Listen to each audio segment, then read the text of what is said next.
عارفة إنه المية على كوكب الأرض هي أكتر حاجة موجودة عليه؟ المحيطات والبحار والأنهار محتلة النسبة الأكبر من سطح الكوكب، ومن غير المية مفيش حياة أصلاً.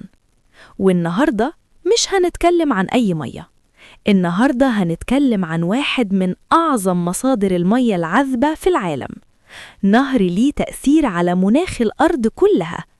نهر بيطلع تقريباً خمس المية العذبة اللي بتوصل للمحيطات، وحواليه أكبر غابة مطيرة على الكوكب. النهر ده اسمه نهر الأمازون. في الفيديو ده هنعرف كل حاجة عن نهر الأمازون، بيبدأ منين، بيعدي على إيه، عايش فيه إيه، وليه العالم كله مهتم بيه وخايف عليه. خليك معايا للآخر. الموقع الجغرافي: نهر الأمازون موجود في قارة أمريكا الجنوبية، وبيعتبر شريان الحياة الحقيقي هناك. النهر ده بيبدأ رحلته من جبال اسمها جبال الإنديز في دولة بيرو، وبعدها يمشي مسافة مهولة ويعدي على دول زي بيرو، كولومبيا، البرازيل، وفي الآخر خالص يروح يصب في المحيط الأطلنطي. والغريب بقى إن حوض نهر الأمازون لوحده مساحته تقريباً قد قارة أستراليا كاملة. الطول والروافد: نهر الأمازون من أطول أنهار العالم، في ناس بتقول أطول من نهر النيل وناس بتقول لأ، بس الكل متفق إنه أغزر نهر في العالم. طوله حوالي 6400 كيلومتر، وبيصب فيه أكتر من 1000 رافد.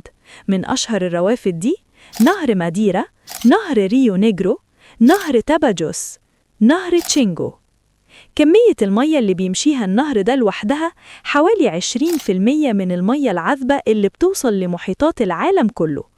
والغريب بقى إنه حوض نهر الأمازون لوحده مساحته تقريباً قد قارة أستراليا كاملة. التكوين والمناخ: نهر الأمازون اتكون على مدار ملايين السنين بسبب حركات في القشرة الأرضية، أمطار غزيرة جداً، ذوبان جليد قديم.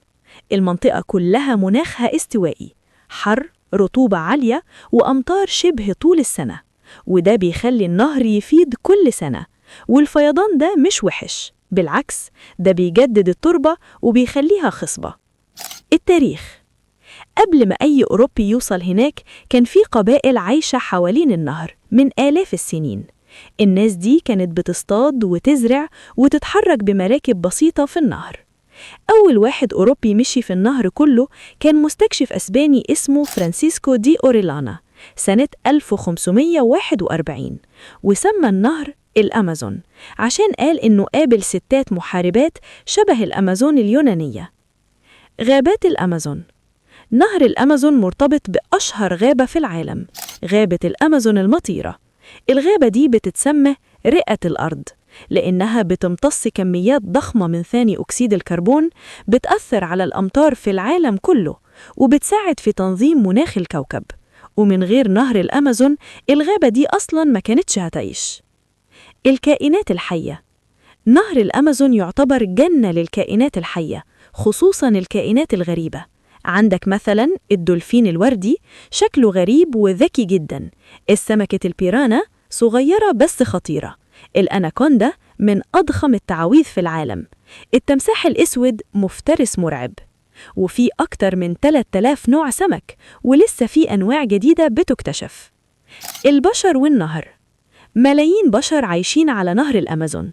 النهر بالنسبة لهم طريق مواصلات، مصدر أكل، مصدر شغل، جزء من حياتهم اليومية. في قبائل لحد دلوقتي عايشة من غير أي اتصال بالعالم الحديث، والنهر هو كل حياتهم. الأهمية الاقتصادية: نهر الأمازون مش بس جمال وطبيعة، ده كمان اقتصاد، تجارة ونقل نهري، صيد الأسماك، زراعة، سدود لتوليد كهرباء. بس المشكلة إنه الاستغلال الزيادة ممكن يقلب ضد الطبيعة. المخاطر: النهر والغابة حواليه بيتعرضوا لمشاكل خطيرة زي قطع الأشجار، التعدين والتلوث، بناء سدود كتير، التغير المناخي. الحاجات دي لو استمرت ممكن تأثر على مناخ العالم كله. الحماية: في دول ومنظمات بتحاول تحمي الغابات، تعمل محميات طبيعية تحافظ على حقوق السكان الأصليين، بس الموضوع محتاج وعي عالمي حقيقي. الغرائب والمبهرات: شوية حاجات غريبة ومبهرة عن نهر الأمازون. في أوقات الفيضان عرض النهر ممكن يوصل ل40 كيلومتر. مية نهر الأمازون عذبة، بس لما بتوصل للمحيط الأطلنطي بتفضل عذبة لمسافة كبيرة جوه البحر. في نهر جوه نهر اسمه عمزة، نهر مائي تحت الأرض موازي للأمازون. ولحد دلوقتي العلماء بيكتشفوا أنواع حيوانات ونباتات جديدة في المنطقة. نهر الأمازون والتغير المناخي. نهر الأمازون والغابة اللي حواليه ليهم دور خطير جدا في موضوع التغير المناخي. الغابة بتشتغل زي تكييف طبيعي للأرض، بتسحب حرارة، بتخزن كربون، وبتساعد في نزول الأمطار.